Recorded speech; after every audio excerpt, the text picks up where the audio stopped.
you're over 50, this is the worst way to lunge, but it's exactly how I see most people doing it.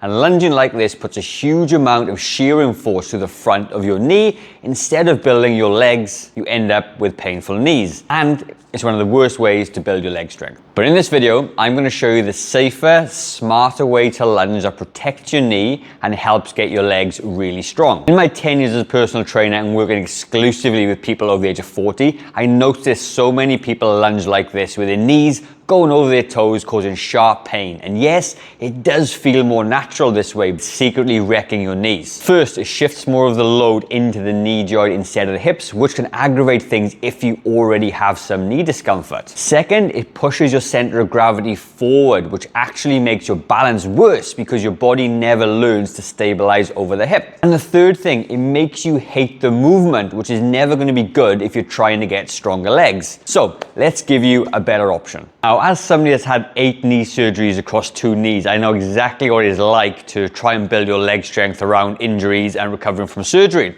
So in this video, I'm going to break it down to give you a really good lunge option. And if you stay to the end and you try this exercise, it doesn't work, I've got a really good video which is going to take the lunging out of it and still give you a good way to build up your legs. Okay, so first of all, we need to be looking at your foot positioning. And what I see, so many people are lunging on a tightrope. And what I mean by that is that if I come into the lunge position I want to get into, you can see that my legs are in a straight line like this, and it causes the balance. So when people do that forward knee bend, it actually helps with the balance a little bit, which we don't want, okay? So that's why I think people do it. So what I want you to think about is being on train tracks this way. So this is the base. You squat like this, you walk like this, okay? So it makes sense to lunge like this as well. So the way I'm going to set this up is a little bit different. Most people, when they do lunging, is that they lunge forward, and then obviously the knee goes forward, they're up on the ball of their foot, and all that pressure is in the front of the knee, which is bad, okay? So the 2 versions I'm going to show you today is going to be the alternating step back lunge and the static step back lunge, and you can pick whatever version is good for you, right? So first of all, you're going to stand facing forward. I want you to take a big, huge step back and out to the side. And when you do that, if I was to put my then foot forward, I'm on a train track. So you're going to take that back leg back out. It feels like your leg's miles away from the side of your body, but it's actually not, it's in line, right? And as I take a big step back, you can see 2 things happening. Number 1, my knee is above my ankle, and the heel of my foot is up off the floor, which is one of the secrets that we need to understand with our lunging.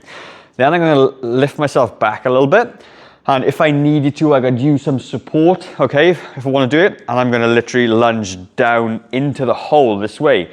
And because my knees, both knees are 90 degrees, there's very little pain. And even when I was post-knee surgery, I could do this exercise with very minimal pain, but I couldn't do forward lunges because they hurt so much, right? So this is the alternative. When you're going to step back up, parallel. Take a step back, plant, chest up, come back down, and swap it over this way. Now, the beautiful thing about this exercise is that you can come back into a lunge, and if you can't go all the way down like this, you can come part way down and then stand back up. And you will still get a really good benefit for your legs. You start to build strength in those shorter ranges, then you can build up and go deeper as you go. So it's a nice way to progress the exercise. Now, if you're somebody that hasn't quite got the balance to do this more dynamic lunging option, okay, you're going to use a sturdy chair. The chair's back, team. If you know, you know. And you're literally going to just have the chair in front of you, sturdy chair. Take a big step back, okay, on that parallel. Move this a bit closer. And you're going to stay in one place, and you're going to do your reps in here. You're going to go 1, come back up. 2, okay, so there's less movement, less balance needed, but still going to work on those quads and the glutes and the balance as well. And when you finish, you would obviously swap sides, come back, and repeat the process. So you want to be looking to do between 8 and 12 reps per side of this exercise. You may want to take a bit of a longer rest, maybe 45 seconds, because it is a demanding exercise. Then you're going to repeat it 2 to 3 more times. just depending on how your legs feel and how strong you feel at the time. If you found this exercise useful and you were looking for a full body workout designed for people over 40, okay, I've got a free strength guide that's been downloaded nearly 10,000 times, or just a bit more now, and you can get a copy of that guide just by commenting strength down below. Now, as promised, if you've tried to do this exercise and you still got a little bit of knee pain, I made another video up there which helps you build your legs without all those issues that come with lunging. So check that video out, and I'll see you very shortly.